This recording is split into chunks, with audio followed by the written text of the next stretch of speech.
When the forest floor turns purple with Corydalis, I know something is about to begin.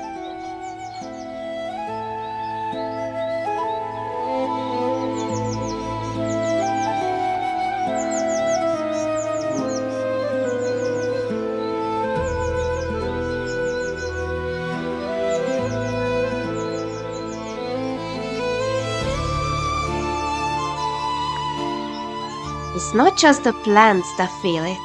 Even the animals seem to sense the change in the air.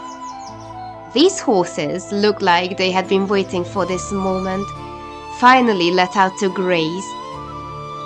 I can't blame them. The first spring grass must taste incredible.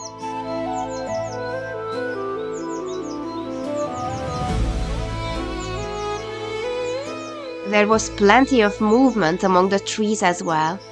These are blue tits, nesting in a hollow willow.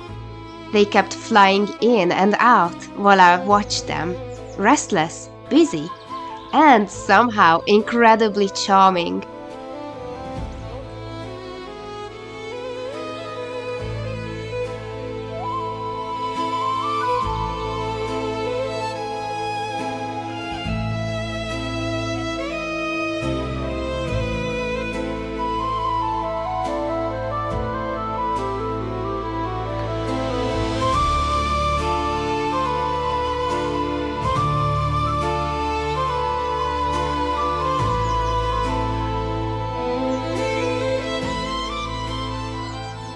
As for me, I was curious what I might find. The nettles are already coming up, which I'm always happy to see. I like making tea from them, simple but very nourishing. Sometimes I cook with them too, but without gloves. I decided to keep looking for something else.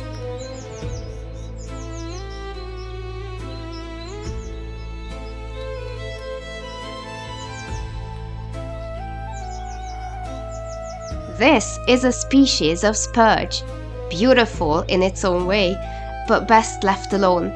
Its milky sap can be toxic if ingested, and quite irritating if it gets into your eyes. Still, I couldn't help but enjoy the sight of it. Out here, everything has its own way of protecting itself. The daisies were tempting, but I can find those closer to home. And besides, they're far more beautiful like this, scattered across the meadow.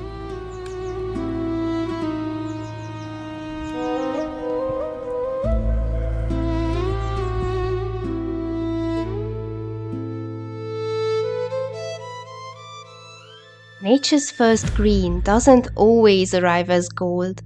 Sometimes it comes in soft reds, resinous, with a delicate, almost elegant scent.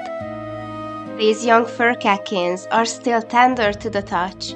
I collected them just at the right moment.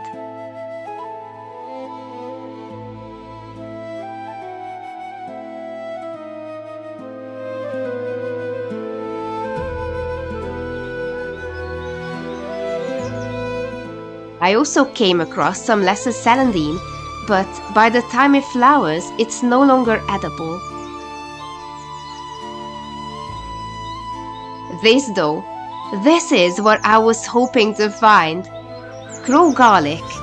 They grow hidden among the grasses, but in early spring, they're often the first to stand out. They have a gentle garlic scent and long, hollow, round leaves. The ones I grew at home seem a bit more bluish. These feel softer somehow. I usually only take a few leaves, but since this grows in my parents' small woodland, I decided to carefully dig up some bulbs as well, in order to plant them in my garden later.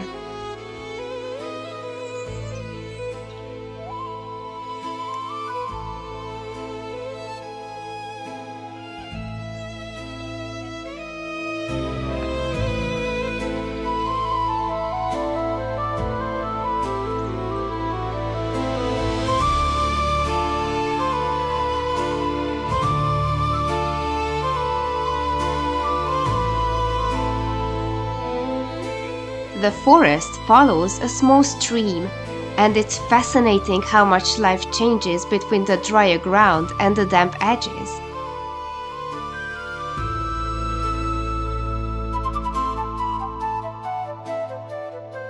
Closer to the water, I found more red dead nettle, and a plant I've always found quite special.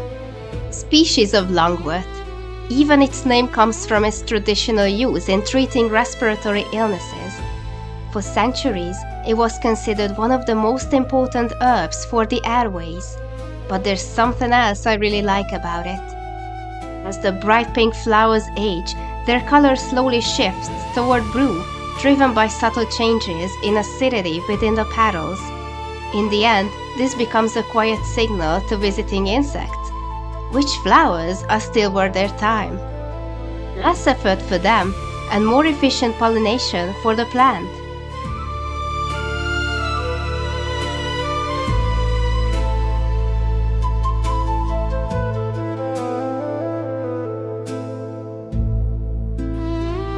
The first walks of spring are always something special.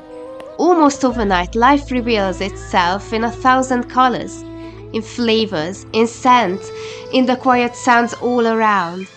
Places that only a few weeks ago lay still and white under frost and snow are now full of movement again. And if we learn to recognize it, nature leaves a few of its wonders for us as well.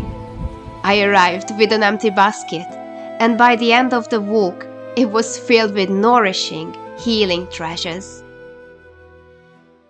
Thank you for being here. If you'd like to support the channel, you can like, comment, or subscribe. It truly means a lot.